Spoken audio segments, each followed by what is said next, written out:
Halo teman-teman semuanya, selamat datang di channel saya. Pada video kali ini kita akan membahas mengenai pengertian PC desktop. Nah, poin-poin yang kita bahas kali ini adalah yang pertama, pengertian dari PC desktop itu sendiri. Yang kedua adalah bagian komponen dari PC desktop. Nah, yang ketiga adalah fungsi daripada komponen itu sendiri. Bagaimanakah itu? Mari kita simak video berikut ini. Nah, yang akan pertama kita bahas ini adalah pengertian dari PC desktop itu sendiri. PC yaitu kepanjangan dari personal computer yang artinya komputer pribadi. Sedangkan kata desktop memiliki arti sebagai berikut. Desk yaitu meja atau bangku, dan top itu adalah atas. Desktop adalah meja atas. Jadi artinya PC desktop yaitu PC yang dirancang untuk digunakan di atas meja dan bisa dimiliki secara pribadi, yang artinya dapat dioperasikan secara single user. Selanjutnya kita akan membahas mengenai bagian-bagian komponen dari PC desktop beserta fungsi-fungsinya. Perangkat komponen yang pertama adalah case atau casing. Case adalah wadah tempat dibungkusnya atau wadah pembungkus komponen bagian dalam komputer atau PC. Fungsi daripada case itu sendiri yaitu untuk mengamankan atau melindungi berbagai perangkat yang ada di dalam case dari gangguan lingkungan seperti debu, sentuhan, atau yang lainnya. Komponen yang kedua yaitu adalah motherboard. Motherboard adalah sebuah perangkat penyusun komputer yang fungsinya sebagai tempat menancapnya seluruh komponen-komponen PC seperti soket prosesor, slot memori, chipset, dan lain-lainnya. Komponen selanjutnya yaitu adalah prosesor atau CPU. Prosesor adalah sebuah komponen yang fungsinya untuk memproses semua data atau menjalankan instruksi yang ada pada PC. Dan juga orang-orang biasanya menyebut sebagai otaknya komputer. Prosesor ini memiliki 3 tipe. Tipe yang pertama yaitu PGA, tipe kedua LGA, dan tipe ketiga adalah BGA. Komponen selanjutnya ada soket prosesor. Soket prosesor berfungsi untuk tempat menancapnya prosesor itu sendiri. Selain itu, soket prosesor juga memiliki tipe sama seperti prosesor, yaitu tipe LGA dan PGA. Komponen selanjutnya yaitu ada not bridge dan short bridge.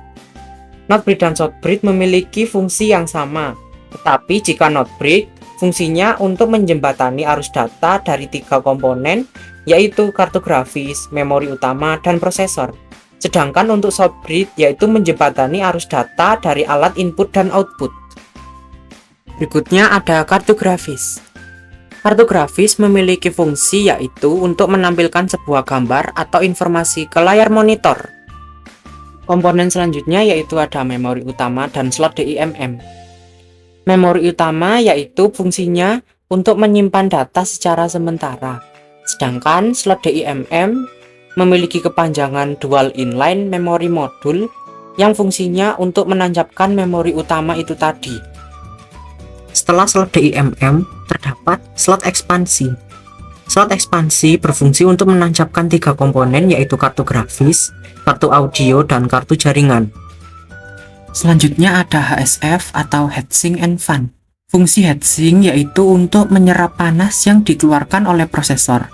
Sedangkan fungsi dari fan adalah membuang panas yang diterima oleh heatsink. Berikutnya ada komponen induktor, kapasitor, osilator kristal, resistor, dan transistor. Fungsi dari induktor yaitu untuk menjaga tegangan listrik agar tidak over atau tidak berlebihan. Fungsi dari kapasitor yaitu untuk menyimpan tegangan listrik secara sementara. Kapasitor ini memiliki 2 jenis. Jenis yang pertama adalah kapasitor solid, dan jenis kedua adalah kapasitor elektrolit. Osilator kristal berfungsi untuk mengubah tegangan listrik menjadi tegangan standar. Fungsi resistor yaitu untuk menurunkan tegangan, dan fungsi dari transistor untuk memperkuat tegangan. Berikutnya ada back panel. Backpanel adalah alat untuk menghubungkan komputer dengan komponen eksternal atau alat input dan output. Backpanel memiliki berbagai konektor-konektor, yaitu meliputi port PS2, port USB, port serial, port paralel, port disab, dan lain-lain. Fungsi dari port PS2 yaitu untuk menghubungkan keyboard dan mouse yang bertipe PS2. Fungsi dari port serial adalah untuk menghubungkan komputer dengan perangkat model lama. Port paralel untuk menghubungkan ke printer yang bertipe paralel. Port disab untuk menghubungkan PC ke layar monitor. Port USB untuk menancapkan konektor-konektor yang bertipe USB seperti mouse, keyboard. Port LAN yaitu untuk menghubungkan PC ke PC atau PC ke jaringan. Port audio yaitu untuk menghubungkan speaker atau perangkat audio lainnya dengan komputer. Port audio memiliki berbagai warna, yaitu yang berwarna hijau disebut line out, yang warna biru disebut line in, merah muda disebut microphone in, warna orange disebut subwoofer atau subspeaker, warna hitam disebut sebagai rear speaker, warna putih atau abu-abu disebut sebagai side speaker. Berikutnya ada port ATA dan port SATA. Kedua komponen ini memiliki fungsi yang sama, yaitu untuk mengirim data atau mentransfer data atau menghubungkan ke HDD, ODD, dan motherboard. Namun, kecepatan transfer data yang SATA lebih cepat dibandingkan dengan yang ATA. Selanjutnya ada PSU. Fungsi dari PSU yaitu untuk mengubah arus AC menjadi DC dan menyuplai daya ke komponen-komponen motherboard yang membutuhkan daya. Berikutnya ada konektor 24 pin. Konektor 24 pin memiliki fungsi yaitu untuk menyuplai daya listrik ke motherboard dan ke prosesor. Selanjutnya ada baterai CMOS. Baterai CMOS memiliki fungsi yaitu untuk menyuplai daya ke FWH.